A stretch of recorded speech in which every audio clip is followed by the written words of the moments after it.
ధన్యవాదాలు రేణుకా గారు.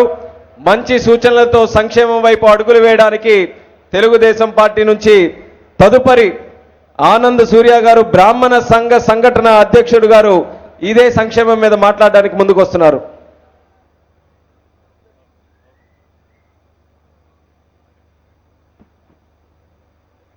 ఆంధ్రప్రదేశ్ రాష్ట్ర ముఖ్యమంత్రి వర్యులు సూర్య గారు, నీకు ఇచ్చిన ఒక నిమిషం అయిపోయింది కాబట్టి సభకు నమస్కారం, స్ట్రైట్ పాయింట్కి రండి. అదే సభకు నమస్కారం, వైలేట్ చేయొద్దండి.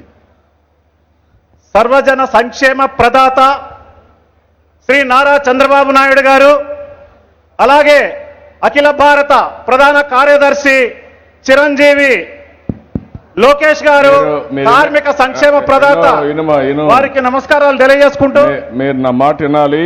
సార్ వింటున్నా సార్. ఎవ్రీ పార్టీ ఫంక్షనరీ ముందు క్రమశిక్షణ, తర్వాత ఉపన్యాసాలు. మీరు క్రమశిక్షణ పాటించకపోతే మైక్ కట్, మైక్ కూడా ఇవ్వం మీకు. కాబట్టి మీరు అందరూ కూడా ఒక ప్రొసీజర్ ఫాలో అయిపోవాలి.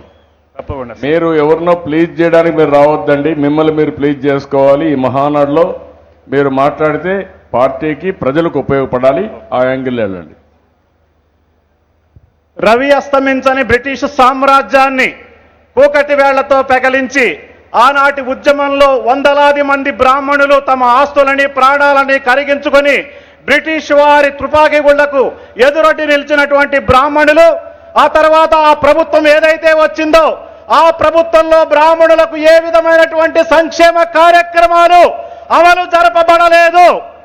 శ్రీ నారా చంద్రబాబు నాయుడు గారు 2014లో ముఖ్యమంత్రి అయిన తర్వాత ఓట్ ఆన్ అకౌంట్ బడ్జెట్ లో స్వతంత్రం వచ్చిన 68 సంవత్సరాల తర్వాత అన్ని కులాలతోటి అన్ని మతాలతోటి సమానంగా బ్రాహ్మణ సంక్షేమం గురించి బ్రాహ్మణులకు గోల్డెన్ వర్డ్స్ ఆంధ్రప్రదేశ్లో కానీ దేశంలో కానీ ప్రపంచ దేశాల్లో కానీ ఎక్కడ ఏ ప్రధానమంత్రి ఏ రాష్ట్ర ముఖ్యమంత్రి పెట్టనటువంటి బ్రాహ్మణ సంక్షేమము అనేటటువంటి గోల్డెన్ వర్డ్స్ ని 2014 ఓట్ ఆన్ అకౌంట్ బడ్జెట్ లో ప్రవేశపెట్టినటువంటి ఘనత వహించినటువంటి సంక్షేమ ప్రదాత నారా చంద్రబాబు నాయుడు గారు. ఆ రోజున వారు బ్రాహ్మణ సంక్షేమ కార్పొరేషన్ ని పెట్టడానికి సానుకూలమైన చర్యలు తీసుకుంటే ఈనాడు ఆంధ్రప్రదేశ్ లో 13 జిల్లాలలో ఈ రోజు వరకు 210 కోట్ల రూపాయలను పేద బ్రాహ్మణులకు స్కాలర్షిప్ల ద్వారా అనేక పథకాల ద్వారా మరి ఈ యొక్క కార్యక్రమాన్ని నిరాఘంటంగా ముందుకు తీసుకుపోతున్నారు. సర్వజన సంక్షేమ ప్రదాత ఎందుకన్నానంటే ఈ రాష్ట్రంలో ఉన్నటువంటి అన్ని కులాలలో అన్ని మతాలలో అన్ని సామాజిక వర్గాలలో ఉన్నటువంటి అందరూ కూడా మంచి మంచి భవిష్యత్తుతో ముందుకు రావాలని కోరుకుంటా ఉన్నారు. అలాగే బ్రాహ్మణ సంక్షేమం కోసం మరి అర్చకులు ఎవరైతే ఉన్నారో అర్చకులు వివాహం చేసుకుంటే వారికి లక్ష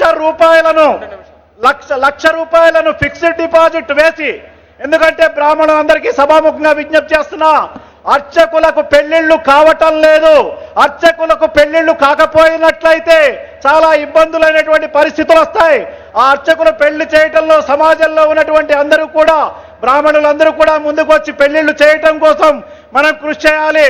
అర్చకులని పెళ్లి చేసుకున్నటువంటి ఏ రాష్ట్రం అమ్మాయి అయినా ఏ దేశం అమ్మాయి అయినా బ్రాహ్మణ అమ్మాయి అయితే ప్రభుత్వం తరఫున 1 లక్ష రూపాయలు ఫిక్స్డ్ డిపాజిట్ చేసి ఆ సంసారం సక్రమంగా ముందుకు వెళ్తున్నట్టయితే ఆ తర్వాత 5 సంవత్సరాల తర్వాత వడ్డీతో సహా 1 లక్ష రూపాయలు తీసుకుని వాడుకునే విధంగా చంద్రబాబు నాయుడు గారు ఈ స్కీమ్ని ప్రవేశపెట్టారు. కాబట్టి వారికి ప్రత్యేకమైన ధన్యవాదాలు తెలుపుతూ నాకు ఈ అవకాశం ఇచ్చినందుకు రాబోయే రోజుల్లో ఈ రాష్ట్రంలో ఉన్నటువంటి 60 లక్షల మంది బ్రాహ్మణులు 45 లక్షల మంది ఓటర్లు మీకు రుణపడి ఉంటారని, రాబోయే అన్ని ఎన్నికల్లో మిమ్మల్ని గెలిపించేందుకు శాయశక్తులా కృషి చేస్తామని రాష్ట్రీయ బ్రాహ్మణ సంఘటన అధ్యక్షుడిగా మీ సేవకుడిగా నేను తెలియజేసుకుంటూ సెలవు తీసుకుంటున్నాను.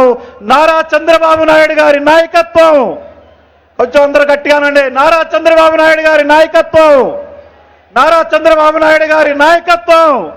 జై తెలుగుదేశం, జై జన్మభూమి.